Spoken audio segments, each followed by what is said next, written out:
Welcome to Cinema Showdown. All right, ready to dive deep. This time, it's 500 Days of Summer, a movie that's been sparking debates about love, everything that comes with it since, 2009? It's a movie that's stuck with people, that's for sure. So we'll be untangling the timeline, getting into Tom and Summer's heads, and trying to figure out just what it all means. What do you say? Let's do it. Okay, so Tom, a hopeless romantic, architect by trade, falls head over heels for Summer. She's the new assistant.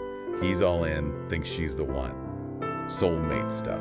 Right from the start, though, the movie makes it clear this isn't your typical love story. Yeah, it's more like Tom's trying to figure out where it all went wrong. Exactly. And it's not told in a straightforward way either. The YouTube recap really highlights that with how it jumps back and forth in time. 500 days, but not in order. That's got to mess with your head a bit, right?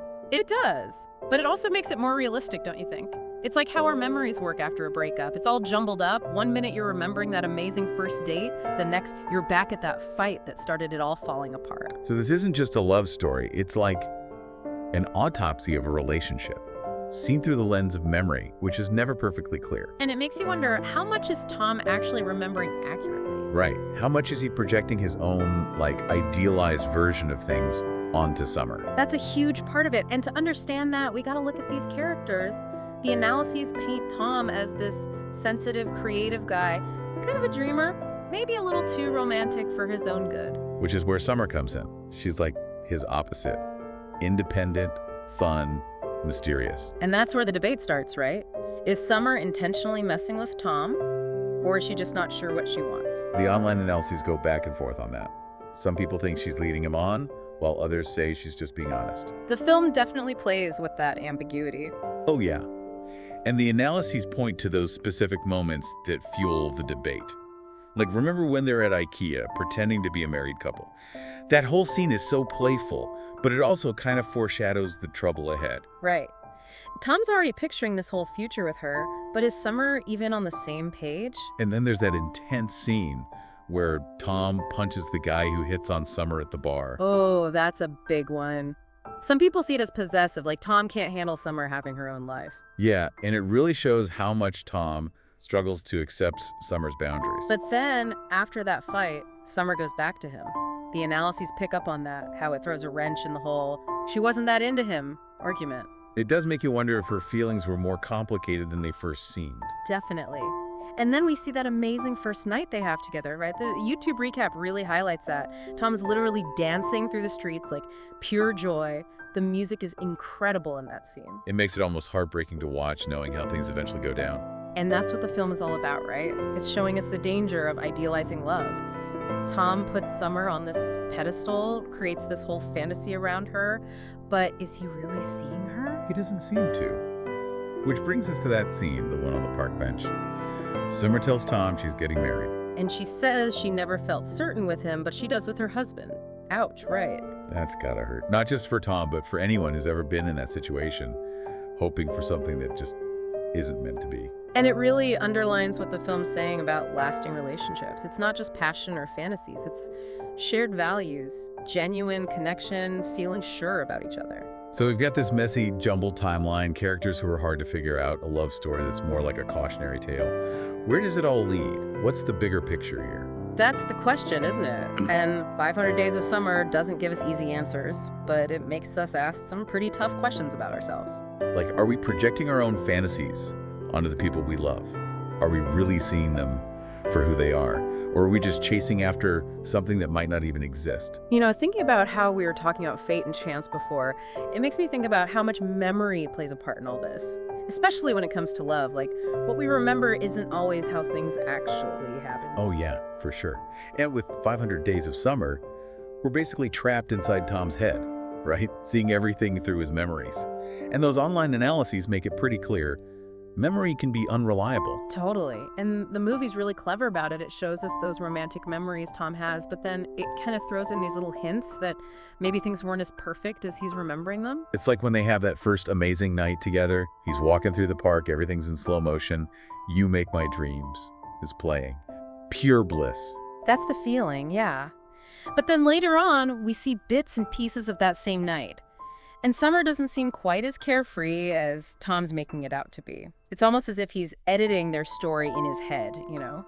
focusing on the highlights and glossing over the rest. Which makes it even harder to figure out who's really to blame for the breakup. Right? Exactly. We're seeing Summer through Tom's rose-colored glasses. It's easy to make her the villain if that's all we have to go on. That's why those sources that dig into Summer's character are so important. They make us consider her side of the story. Maybe she wasn't trying to be cruel. Maybe she was just living by her own rules, which just didn't line up with Tom's.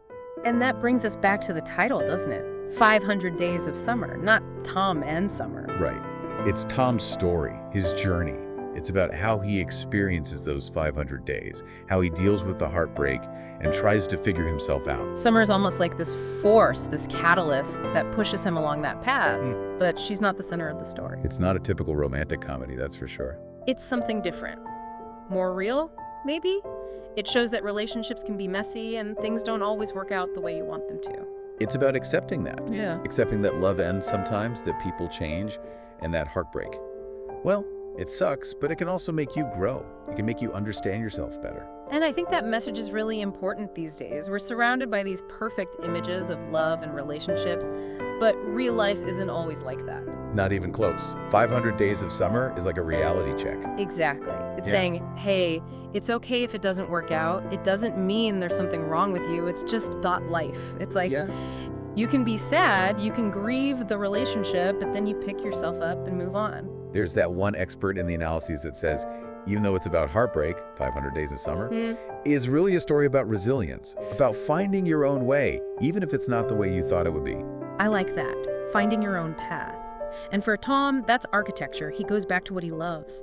And for Summer, she figures out what kind of love she wants. One that feels different.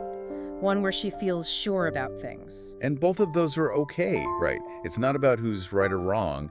It's just that sometimes people's needs and wants, they don't match up. And then there's that last scene with Tom and Autumn. There's hope there, but also, you don't really know what's going to happen. Is he going to make the same mistakes again? I think the movie wants us to ask that question. It doesn't give us all the answers. It makes you think, right? About your own life, your own relationships. And maybe that's the point of 500 Days of Summer. It's not about finding the one. It's about realizing love is complicated. It's about understanding people and understanding yourself. We've covered a lot, haven't we? The timeline, Tom and Summer, memory, finding your path. And it all comes back to this big mystery. What makes people connect? What makes love work? It really is the question that gets everyone going, right?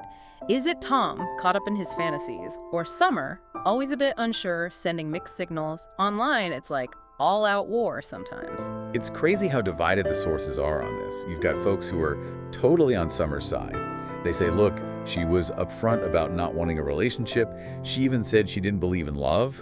Their argument is that Tom was choosing not to listen, hearing only what he wanted to hear. Yeah, it fits into that whole nice guy thing, doesn't it? Yeah. The idea that just because you're nice, it doesn't mean you're owed a relationship. Right. And some of the sources even point out that Tom could be kind of manipulative, trying to force Summer into this perfect image he had of her. But then you've got the other side, the ones who are like Team Tom all the way. They focus on those times when Summer's actions didn't match her words. Exactly. Like when she goes back to his place after they fight, or all those moments when they get physically close. Yeah. It blurs the lines, right? It definitely makes her a more complex character. Was she deliberately messing with Tom? Or was she genuinely confused about her own feelings? We're seeing everything from Tom's point of view, and like we said before, memories can be tricky. That's what makes 500 Days of Summer so good, though, isn't it? Yeah. It doesn't give us a clear-cut villain. Both Tom and Summer mess up. They both play a part in how things fall apart. It feels a lot more true to life than those movies where it's always obvious who's the bad guy. In real relationships, it's hardly ever that black and white. Exactly. Nobody's perfect. We all make mistakes. We bring our own issues to the table. Sometimes, even when two people care about each other, things just don't work out. And that's where the movie's ending really throws you for a loop. It doesn't wrap everything up in a neat little bow, does it? Not at all. We see Tom. He's heartbroken, obviously. But he's starting to move on. He throws himself back into his architecture work. Like he's finally putting all that creative energy he was wasting on Summer into something that actually matters to him. Yeah. And then there's that final scene where he meets Autumn. She seems cool. They have things in common. There's definitely a sense of hope there. But you can't help but wonder, is he going to fall into the same traps? Has he really learned anything? It's the question the movie leaves us with. and I kind of love that. It's like the conversation continues even after the credits roll. It makes you think about your own relationships, your own patterns. Maybe that's the biggest lesson 500 Days of Summer is trying to teach us. Love isn't about finding the one or living happily ever after. It's messy. Heartbreak happens. But it doesn't mean we're doomed to repeat the same mistakes over and over again. We can learn, right? We can grow. We can understand ourselves and other people better. And there's hope in that. Even if love doesn't always last, we can still learn and become better versions of ourselves. I think that's what makes this movie so powerful. It's honest. It's real. And it gives you a lot to think about. Whether you're Team Tom, Team Summer, or somewhere in between, it makes you question what you think you know about love. So to everyone listening, we hope you enjoyed our deep dive into 500 Days of Summer.